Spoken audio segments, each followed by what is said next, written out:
Pinpointing the moment when a marriage starts to falter can be challenging, particularly when it's been built upon unwavering trust over decades. Recently, my wife dropped a bombshell on me. She admitted to falling head over heels for a man she met at first sight, after 25 years of marriage. It was a devastating blow, leaving me feeling utterly despondent.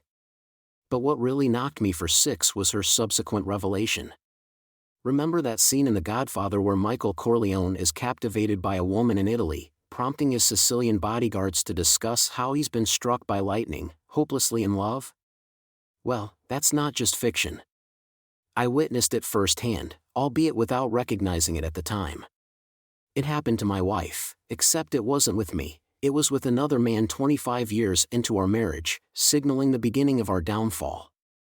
But I'm getting ahead of myself. I have a tendency to do that when reflecting on the past and the way things were supposed to be. Perhaps I should begin from the start and introduce myself. My name is Alan Gregerson, though everyone calls me Greg. I'm 50 years old and reside in a small Midwestern city approximately 2 hours from Chicago. I work as an accountant for a sizable national firm. While the work can be somewhat tedious, the compensation is excellent, and apart from the busy periods in March and April, I usually clock in around 40 hours a week with no weekend work. I was married until 2 years ago. My former spouse and I share a daughter named Morgan, who is 25 years old, married, has a child of her own, and resides in Denver. After 26 years of marriage, my ex and I became another divorce statistic, despite the 25 years prior which I had thought were wonderful, as I've mentioned. I first encountered Tracy during my sophomore year at Iowa State University in Ames, Iowa. She, too, was a sophomore, having transferred to my dorm after her freshman year elsewhere. I noticed her slender, athletic figure basking in Iowa's intense August sunlight outside the dormitory, as I walked in with some friends. "Guys, I have to go. I'm about to introduce myself to the future Mrs. Gregerson," I joked, only partially joking. My friends followed my gaze to Tracy. "Wow," one of them remarked. I heard the words, but I couldn't say which one had spoken. I was completely captivated by this blonde beauty reclining on a towel and a bikini beside the dorm. Leaving my friends behind, I approached her, but as I got within about 4 feet, she propped herself up on one elbow and waved me off with her other hand. I felt crushed until she spoke up. "Hey, idiot. You're blocking my Sunday." I swiftly shifted about a foot to my right, allowing the sun to cascade back onto the enchanting woman beside me. Her megawatt smile illuminated me, and in that moment I would have gladly acquiesced to any request she made. "Much improved. You dolt," she chuckled. She didn't appear fazed by the presence of a stranger approaching her. I suppose when you possess her level of beauty, such encounters are commonplace. Introducing myself, I expressed admiration for her beauty and proposed a date for the upcoming Friday night. "If I agree, will you kindly remove the drool from your chin?" she teased coyly. "What drool?" "Oh, yes, the drool." "Absolutely. It's gone," I stammered like a clumsy fool. "Well, it's quite evident you're not one of those smooth talkers with rehearsed lines. So, yes, let's go out on Friday night." I obtained her phone number. That Friday evening we dined at a cozy Italian restaurant in Ames. While I sat there enraptured, she regaled me with tales of her life from the age of 3 until the present. It seemed she paused her narrative only when the main course arrived. We just seemed to connect effortlessly, and within a month we were spending almost all our free time together. Not only was she intelligent, having been her high school's valedictorian, but she possessed a mischievous sense of humor and a quiet self-assurance. I believe I had decent looks, not exceptional, but I was reasonably athletic, earned 7 varsity letters in high school, intelligent, ranked in the top 5 in my high school, and capable of engaging in thoughtful conversations on various subjects. While Tracy pointed out I wasn't the type with a smooth line for every occasion, I had confidence in myself. However, when I asked her out, I knew I was aiming beyond my league. But, hey, you don't get anything if you don't try, right? Tracy and I had our first intimate contact on our 6th date. None of us had any experience, but at that point I didn't have many partners, and I realized that it was the same with Tracy. Despite my limited experience, I had a secret weapon. I actually read articles in various adult magazines, not just looking at images. Judging by the enthusiastic reviews I received from my partners, I must have been very skilled at this, and the knowledge I gained through it was not in vain. Tracy and I tied the knot shortly after graduating. Securing jobs was a breeze for both of us. She landed a position as a third-grade teacher while I pursued a career in accounting. With stable incomes, we bought a house a couple of years later and welcomed our only child, a daughter, almost exactly a year after moving in. Life was satisfying. Our bed life, while not overly adventurous, provided enough variety and frequency for both of us to be satisfied. However, over time, as with many couples, the demands of time and age have somewhat reduced the frequency. Even when Morgan left for college, we maintained a passionate bond, studying 3 or 4 times a week. Occasionally, I entertained worries about Tracy's fidelity, but these concerns were rare and fleeting. She might mention a new young teacher at her school being flirtatious, but she never gave any indication of reciprocating or taking things further. I chalked it up to my own insecurities. Granted, Tracy is undeniably attractive, and I couldn't fault anyone for admiring her. But admiration was as far as it should go. I made my stance clear to Tracy early in our relationship. There's no room for sharing. She echoed the sentiment, assuring me she felt the same. While she didn't mind if I glanced at other women, any physical contact would be unacceptable. I respected her boundaries wholeheartedly. That was our understanding until 3 years ago. We found ourselves at the annual summer party hosted by our neighbors 3 doors down in our fashionable neighborhood. Scott and Wendy Harris always throw a day-long bash at their place the weekend following the 4th of July. Tracy and I make it a point to attend every year, along with most of the neighbors on our block, and we always have a fantastic time. Scott and Wendy are exceptional hosts, providing great food and drinks, and their property boasts a sizable in-ground pool and a sand volleyball court. Even the guests they invite from outside the neighborhood are generally enjoyable, with just one exception. But I'm getting ahead of myself. The festivities kick off at noon, and Tracy and I strolled over around 1 o'clock. I headed to the bar, fetching a white Zinfandel for Tracy and a McLock for myself, and we began mingling, initially sticking together before gradually branching out into separate conversations both indoors and outdoors. This had never been an issue before. Periodically, I would check in with Tracy to see if she needed a refill or a snack, or she would seek me out. Typically, we bid each other farewell with a quick peck on the lips. I was chatting with some male neighbors while Tracy was across the yard, talking with a group of women, when a few outsiders arrived. There was a man accompanied by 2 women, and Scott went over to greet them. That's when I noticed Tracy's sudden change in demeanor. While observing the newcomers, I happened to glance at Tracy. She had stopped conversing with her friends, and was fixated on the newcomers with a look that seemed to blend astonishment and desire. At the time, I couldn't quite decipher her expression, but it was clear she was captivated, and I must admit, I felt a sense of unease. After watching them for about 10 seconds, Tracy turned towards me, locked eyes, and blushed deeply before returning to her friends. Ever had that strange sensation that something isn't quite right, but you can't pinpoint what it is? I experienced that about an hour later when I couldn't find Tracy in the yard.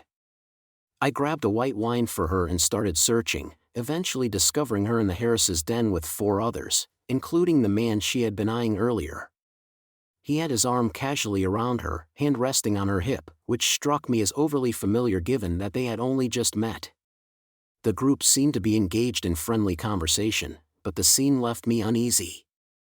I believed in myself and trusted my wife completely, and I didn't want to make a scene, but I felt that the situation was getting too close for ordinary friends. I approached the group from behind Tracy and her new acquaintance, grabbing his wrist tightly to remove it from my hip. "We haven't been introduced yet, although you seem quite at ease with my wife," I stated with a stern tone. He attempted to pull away, but my firm grip kept him in place. Tracy, who seemed flushed even before my arrival, blushed even deeper upon realizing my presence. "Oh, Greg, please," she exclaimed, noticing my hold on the man's wrist. "Greg, meet Charles Delane. He teaches European literature at the college and joined last year. He's French and didn't overstep any boundaries, so I didn't object to his hand placement." The others in the group nodded in agreement, prompting me to release Charles's wrist and offer a firm handshake, exerting some pressure to assert dominance. Tracy then introduced me to the rest of the group, almost as an afterthought. "I thought you might need a refill," I remarked as I handed Tracy a glass of wine, fixing my gaze on Charles. "You're so thoughtful, my dear husband," she replied. Charles, pronounced the French way as Charles, struck me as your typical Eurotrash type. I must admit he was rather good-looking, around 32 years old, standing at about 6 feet tall and weighing approximately 170 pounds. He sported a scruffy 3-day beard and had hair that seemed undecided between being long and needing a trim. His English carried a distinct French accent, leading me to speculate that he might be romantically involved with half of his students, regardless of gender. After the introductions, he resumed discussing Victor Hugo, or someone similar, and feeling satisfied that I had made my presence known, I wandered back outside to the yard. Tracy and Charles eventually joined us in the backyard for the start of the sand volleyball game. I was always heavily involved in these matches, and as we played on the winner's court, my team saw plenty of action. A decent crowd usually gathered on the deck, observing from a safe distance where my wife had settled with Charles by her side. I was too engrossed in the game to pay them much heed, but I did catch glimpses of them engaging in friendly gestures, such as touching arms and hands, sharing smiles, and even witnessing an occasional blush from my wife. Every now and then, I'd wave over to her, and she'd wave back. After my team had secured multiple victories and continued to dominate the court for an hour, I realized that Tracy and Charles were no longer in their seats. Scanning the bar and grill area, I couldn't spot them either. Sensing something amiss, I convinced one of the other players to take my place, citing fatigue in my 47-year-old legs and a desperate need for a beer. As I departed, I endured good-natured teasing about my age. Maintaining the charade, I headed to the bar for another mitch, then wandered aimlessly around the yard before eventually entering the house. I searched through every accessible room and strained to listen at the closed doors, but found no trace of Tracy or Charles. Eventually, I approached the hostess, Wendy, and casually inquired if she had seen my wife recently. "Sure. She and Charles went outside to check something in his car," Wendy replied nonchalantly. "Which car does he drive?"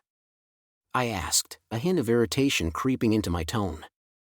At that moment, realization dawned on Wendy. With over 15 years of friendship and neighborly tease, she adopted a concerned expression and responded, "He drives a gray Saab." I stepped outside and glanced in both directions down the street. There was no sign of the Saab. Just then, Wendy joined me in the driveway. "I'm sure it's nothing, Greg," she said in a soothing tone. "They probably just went over to the college for a moment." "Yeah, thanks." "Probably nothing," I replied, lacking conviction, and then walked away. The local college was only 5 minutes from our house.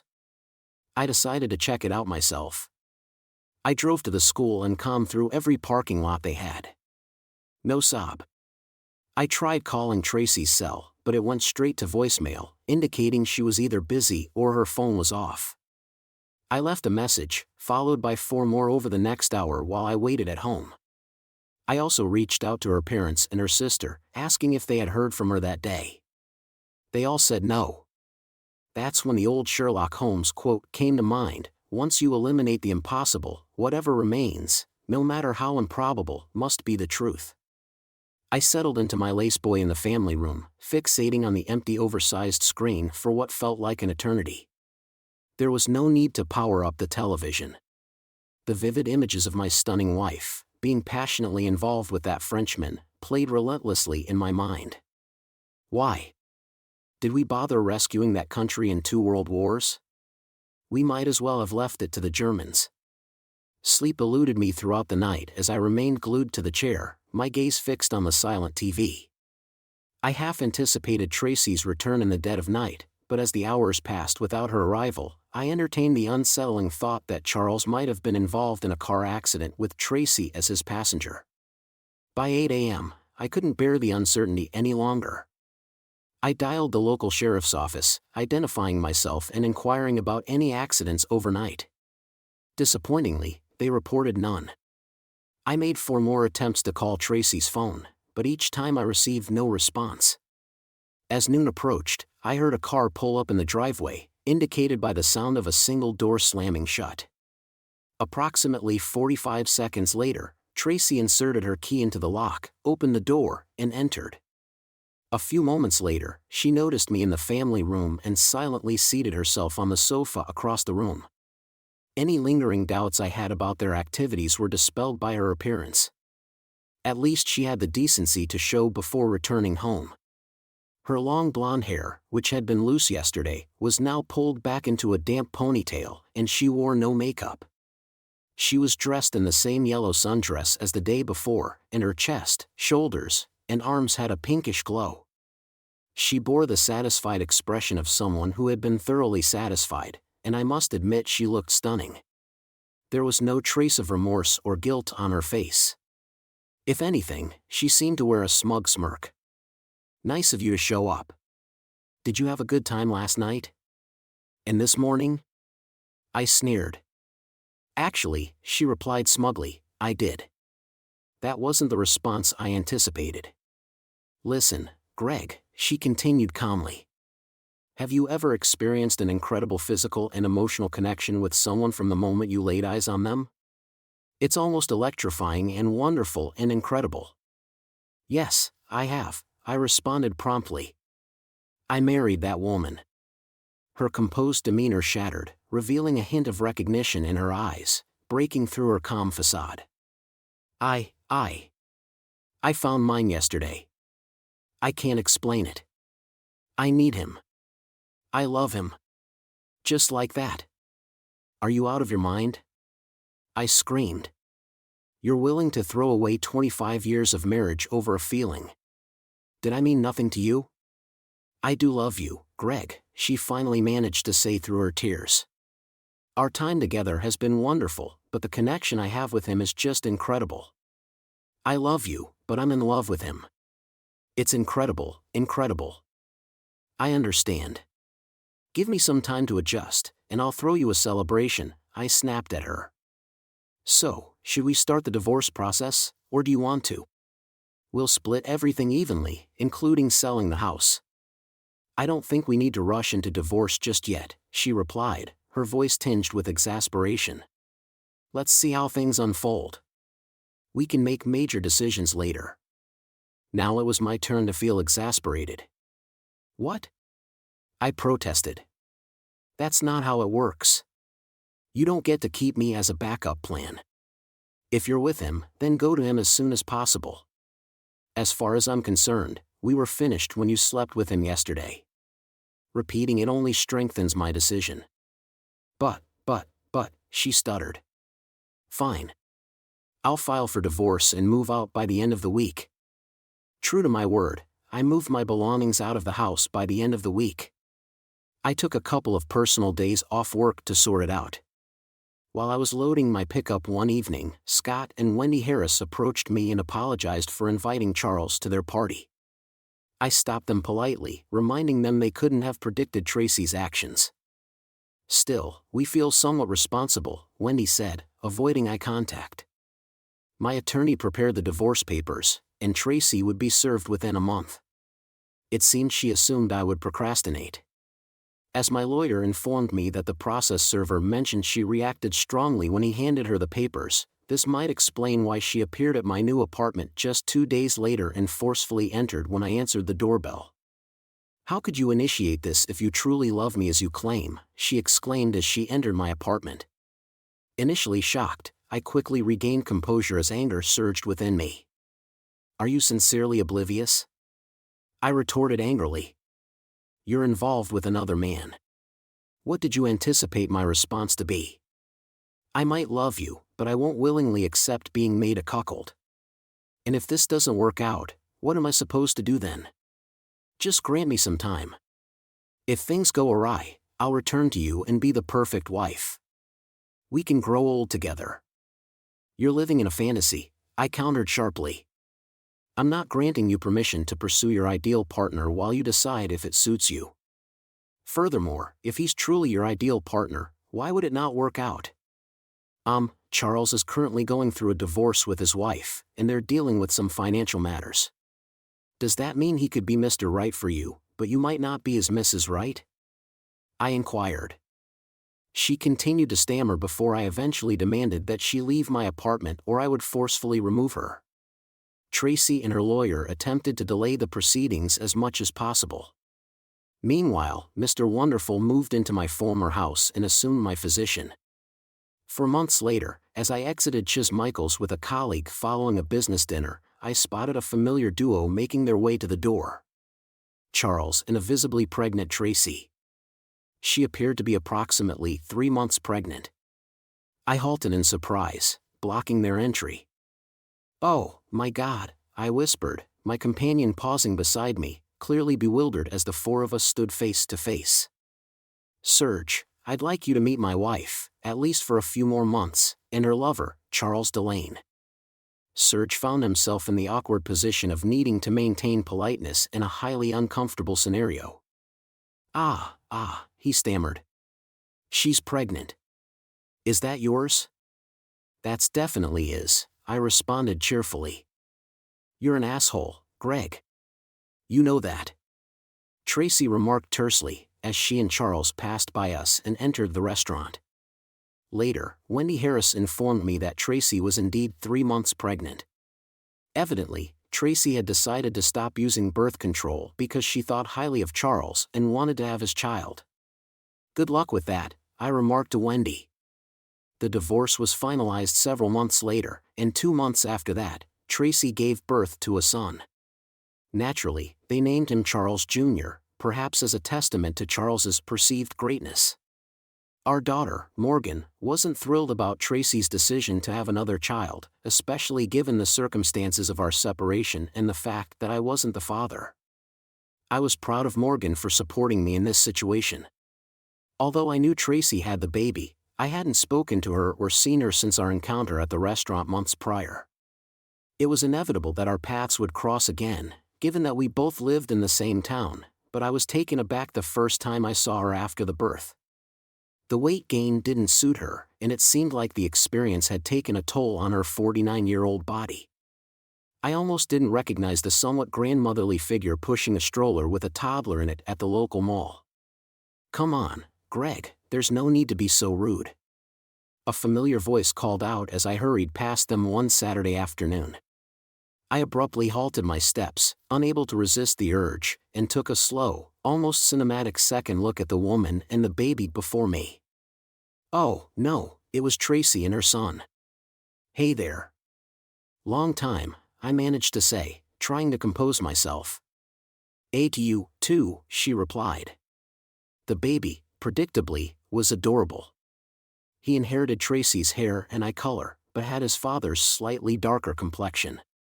"Wow, he's absolutely gorgeous," I remarked sincerely. Tracy blushed lightly and thanked me for the compliment. "It's been a while since we've crossed paths. And, well, seen you with a stroller." I apologized for not recognizing her immediately. Though she visibly flinched at my apology, she graciously brushed it off without comment. While I had found her incredibly attractive after Morgan's birth many years ago, she was now more than 2 decades older, and since this baby wasn't mine, I suppose my hormones were firmly under control. We exchanged friendly conversation for a few more minutes, mostly about her struggles with sleep deprivation, and I sensed a hint of genuine sadness, a sentiment she never exhibited after Morgan's birth. Eventually, I made my excuses and left to resume my shopping for the items I had originally set out to buy. The next encounter with Tracy occurred at the Harris' summer gathering about half a year later. Scott and Wendy had always felt remorseful that Tracy had met Charles at their party, but I reassured them then, and truly meant it, that I didn't hold them responsible for Tracy's regrettable choice. Nevertheless, Wendy persisted in trying to set me up with her single and divorced acquaintances, and I must admit, some of those introductions were quite promising. Despite skipping the last 2 summer parties, they continued to extend invitations, and this time, I decided to attend. Even though they cautioned me that Tracy and Charles would also be present, I assured them that if any issues arose, I wouldn't be the instigator, and I intended to stick to that promise. I had been at the party for a couple of hours when I spotted Tracy and Charles entering the backyard. Since their baby wasn't with them, I assumed they had left the child with a babysitter. Tracy had shed some of her pregnancy weight, and didn't appear as matronly as the last time I had seen her, but there was an unmistakable sadness in her once lively blue eyes. Even when she smiled, there was a vacantness in her gaze that I couldn't shake. I addressed the elephant in the room early on by approaching Tracy and Charles, offering her a brief hug and shaking his hand. I sensed a slight surprise from both of them, and I could see Wendy holding her breath as I approached. We exchanged small talk for about a minute before excusing myself and returning to my friends by the grill. As the sand volleyball game began, I joined one of the teams. During the second game while I was on the sand, I noticed Tracy sitting in a chair watching and cheering. Mr. Wonderful was nowhere in sight. After playing 2 games with a loss in the second, we had to leave the court and wait for our next turn. While getting a beer, I glanced over at Tracy sitting along. Old habits die hard, I thought to myself, grabbing my drink and heading indoors. Upon checking the third room, the den, my suspicions were confirmed. Charles had his arm around Marilyn Jansen's waist as he conversed with a small group, while Marilyn gazed at him with desire. Marilyn, a former neighbor from down the street, was unmistakably married. I should have kept it to myself, I thought. If this is what I suspect, then he plans to be intimate with this woman tonight by betraying Tracy. If I don't say anything, it will be my fault. If I speak out, it will cause chaos, and I will still be wrong. A real friend would have informed her, but I wasn't a real friend. I was her ex-husband. Why should it be my duty? And then fate intervened. Marilyn's husband, Troy, who happened to be on my sand volleyball team, apparently followed me inside to discuss strategy when he noticed the same scene as me, Charles hugging Troy's wife, and she looks at Charles like he's irresistible. You are a despicable person. Get your hands off my wife, you idiot, he shouted at Charles as he rushed towards them. I initially moved to intervene in the impending altercation, but then reason prevailed, and I allowed my volleyball teammate to pass me. Before Charles could break away from his wife, Troy seized Charles's arm, forcefully twisting it. There was a distinct crack, followed by Charles's agonized cry. The commotion drew more onlookers into the room. Luckily, one of Wendy's friends, an ER nurse, quickly assessed Charles's injury and called for an ambulance. They arrived with 2 accompanying police officers about 10 minutes later. The officers took statements from everyone present in case Charles decided to press charges against Troy Jansen. The senior officer, Secretary Jim Hill, appeared to be around my age, while the junior officer, Kathleen McDonald, looked about 40 with unmistakably Irish features. I made a point of giving my statement to Officer McDonald. Amidst the chaos, Tracy was in tears, holding on to Charles's uninjured arm while trying to console him as the EMTs attended to him. It was evident she was unaware of the events leading to the altercation. Once Charles was stabilized, the EMTs transported him to the hospital, leaving Tracy behind. She looked at me for guidance, and I nodded, directing her to Officer McDonald before signaling 5 with my fingers. McDonald noticed Tracy waiting for me, so she proceeded to interrogate me. I recounted my version of events, mentioning that Charles had taken my wife from me at a party 3 years ago. Her reaction to this revelation was one of surprise. Yet you're still planning to accompany her to the hospital, she queried. Are you simply exceedingly kind or utterly foolish? I hadn't anticipated that question. Looking up at her, I noticed she was trying to suppress a smile. Utterly foolish, I replied. This response caught her off guard, and she let out a slight chuckle. I found the sound pleasant. After a few more inquiries, I finished giving my statement. McDonald authorized me to escort Tracy to the hospital, but before I departed, she cautioned me that Tracy might not believe my account. "I'm not counting on it," I replied. As I began to turn away, she moved on to the next person for a statement. But a sudden impulse struck me, prompting words to spill out. "Perhaps it would be wise to give me your card, just in case I recall anything else, officer." She flashed a grin, her eyes shining. Retrieving a card from her uniform pocket, she flicked it over and scribbled what seemed to be her personal phone number. "Thank you, officer," I chuckled, before adopting a serious expression and turning to Tracy. "Let's go." En route to the hospital, Tracy inquired about Charles. I recounted the truth, expecting her disbelief. "Can't you move on, Greg?" she whined. "It's been 3 years. "It's not about moving on, Trace," I replied. Charles shouldn't have laid hands on Marilyn Jansen, and Troy was justified in his actions. Maybe if I had shown such boldness, you and I would still be together. The words slipped out unexpectedly, bringing tears to Tracy's eyes as she turned away in the pickup. I left Tracy at the emergency room and didn't accompany her inside. After our divorce, she and Charles had to share a small home with the proceeds we split from selling our house. With her occupied for the evening, I reached for the card Officer Kathleen McDonald had given me earlier from my shirt pocket. Quite a charming woman, I mused to myself. I decided to play it cool, so I waited 3 days before reaching out to Officer Kathleen McDonald. She picked up on the second ring. "Could you have waited any longer? I might have been engaged and married by now," she teased me over the phone. "Perhaps you're right, but rushing things won't make you the next and last Mrs. Alan Gregerson," I retorted. "Now who's being cheeky?" She shot back. "How do you know I'll even say yes when you ask me out? And no, I'm not interested in going to any Irish pub for a date." Her mention of an Irish pub caught me off guard because, truthfully, that's exactly where I had planned to take her. It just seemed fitting. Taking an Irish girl to an Irish pub, she noticed my hesitation and correctly guessed my intention. "What's with you guys? Can't any of you be more creative? Just because I have flaming red hair, you all assume an Irish pub," she remarked. I hesitated briefly before resorting to my backup plan.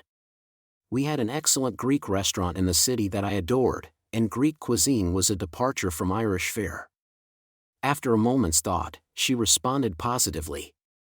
"Thanks for being spontaneous," she said. "When I pass on the Irish pub, most guys default to Asian, but I'm not a fan of food that resembles a haven for cockroaches." I burst into laughter at her remark, sensing a connection that could last a lifetime. We conversed for another hour, covering a range of topics. I learned that she was actually 45 years old, divorced for a decade due to her ex's infidelity. She had a son attending Michigan State University as a sophomore, studying pre-law.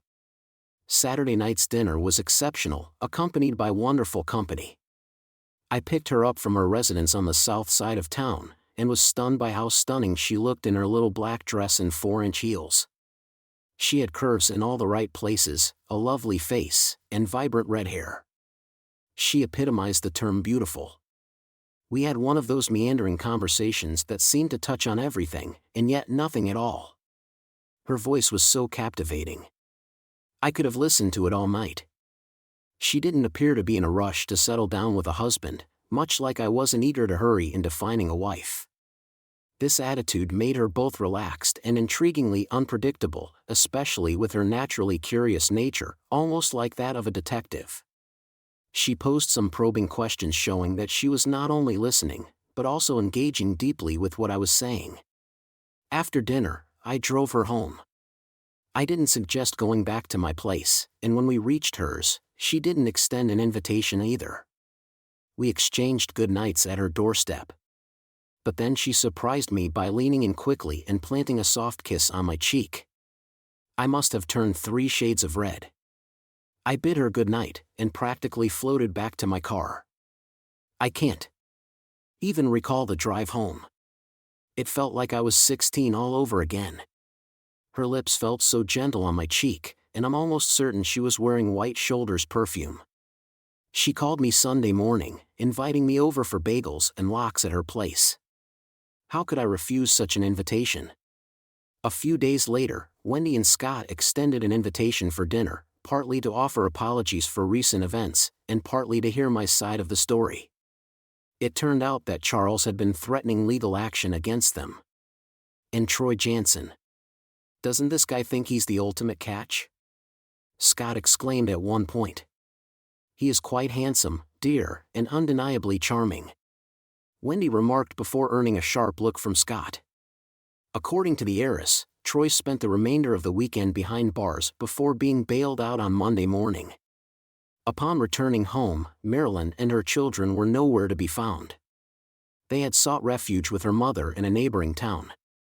Scott suggested that their 12-year marriage was likely at its end. Tell Troy to reach out to me and assure him that I empathize with his situation. I'm here if he needs a confidant, and I'll support him when this matter goes to court, I offered. We'll pass on the message, and I'm sure he'll appreciate your support. Scott replied, by the way, we've decided that this will be the last of our summer gatherings. The stress is too much to bear. As Scott spoke, Wendy seemed preoccupied with her plate of peas. It was evident that things hadn't been the same in Hairland since the party. A few months later, when 47-year-old Wendy started showing a noticeable baby bump in public, my suspicions were confirmed. I didn't need to speculate on the identity of the father, because Scott himself called me to disclose the news. Can you believe this mess? He practically yelled over the phone. Scott informed me that he remained oblivious until Wendy began experiencing morning sickness every other day, mirroring the pattern she had during her pregnancies with their 2 children years ago. Upon realizing this, Scott confronted her, and she confessed to having an affair with Charles for over a year. However, she mostly insisted on using protection. They ran out during a weekend getaway to a motel where they decided to forego it a few times. Following this revelation, Scott jokingly asked for a referral to my attorney, quipping about a friends and family discount. According to Scott, Charles and Wendy had relocated to an apartment near the campus, leaving Tracy and her son to manage on their own. It's not my issue, I retorted. Little did I anticipate the complexities of the female psyche. While having lunch at a nearby McDonald's, she approached my table with her son in tow. Their hands intertwined, placing her lunch tray on the table across from me. The child eagerly took the seat beside me. Hi, Tracy. Hi, CJ. I greeted them. Hello, sir, he said with earnestness. He's growing so fast. I remarked to Tracy, glancing at her son, you might have a future 6-footer on your hands. From her expression, it was evident that Tracy acknowledged my attempt to be courteous. Yet there was an underlying unease apparent on her face, suggesting that if she didn't address it soon, she might reach a breaking point. Come on, just ask, I gently urged her, observing her son unwrap a cheeseburger. Did you truly love me as much as you claimed? She began softly. Because if you did, why didn't you fight for me like Troy did for Marilyn? Why didn't you ask me to return like someone who genuinely loved me would? Why haven't you visited my house to check on me and my son, maybe even invite us over? I hadn't anticipated this. Was she implying it was my fault? I took a deep breath, trying to maintain composure and avoid an angry outburst. Whoa, I exhaled. So it's all on me. Really? You're the innocent victim here. As I spoke, my voice gradually rose in volume. This wasn't my intention. I needed, to convey my point. Whoa, I exclaimed, raising my hand. Remember when I removed Charles's hand from your waist, and you insisted there was nothing going on, asking me not to cause trouble? I trusted you completely and didn't pursue it further. Forgive me for putting so much faith in you. If I had known then what I know now, I wouldn't have trusted you. Then, when you returned home the next day at noon, what could I say? The damage was already done, repeatedly, by the looks of it. So what was there left to argue about? You had given yourself to another man and broken our vows. There was nothing left for me to fight for. You made it crystal clear. This was your decision alone, and I had no say in it. So what remained to fight for? You were no longer mine. You belong to him. But you never attempted to change my mind, she complained, or convince me to stay. Nothing. If you truly loved me, I asked, how many times did you sleep with Charles that first night and morning? I'm sure it was more than once, I remarked. The first time could have been a mistake, but maybe I could have forgiven you. Choosing to do it again was a conscious decision. Anything beyond that was you breaking my heart and shattering it into pieces, and you had the audacity to claim you had a fantastic time, an extraordinary time, if I recall correctly, and that you and he shared this almost supernatural connection. You didn't regret a single thing. You know lust and sluck share the same 4 letters. So what was I supposed to think? As the saying goes, if you love something, let it go. If it comes back, it was yours. And then, just to add insult to injury, you have his child at 48. I couldn't persuade you to have a second child in 25 years, but not only do you readily welcome Mr. Wonderful, but then you let him impregnate you. So is this all about your wounded male ego? She retorted, perhaps a tad too sharply for my liking. My attention snapped to that remark, but with the child present at the table, I resisted taking the bait. No, your decision to be with him and have his child was yours alone. It's clear you loved him enough to want his child, even if you never wanted another with me. I understand. We sat in silence for a moment. Tracy seemed hesitant, and I sensed where the conversation was headed, but someone had to address it.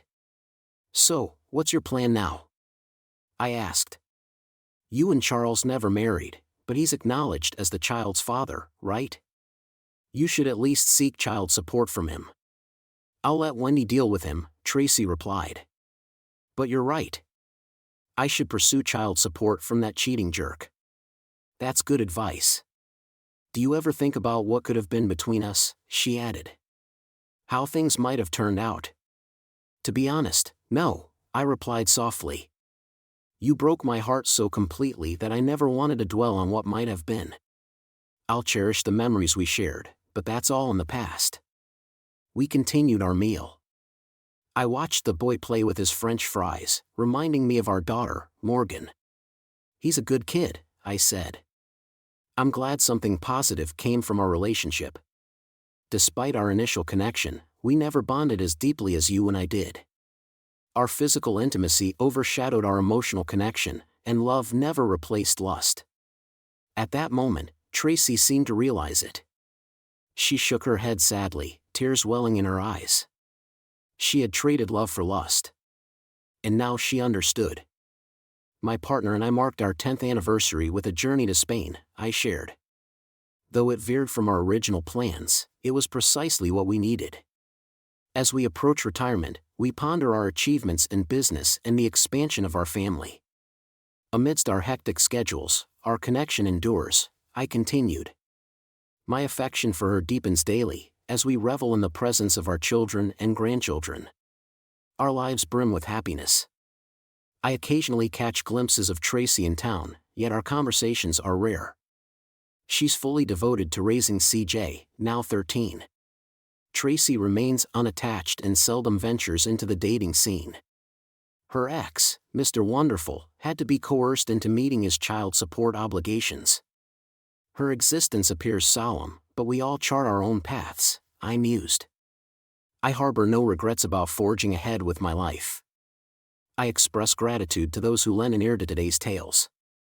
If you found them enjoyable, consider showing your support by liking and subscribing. Share your reflections on the narrative in the comments section below. Stay well.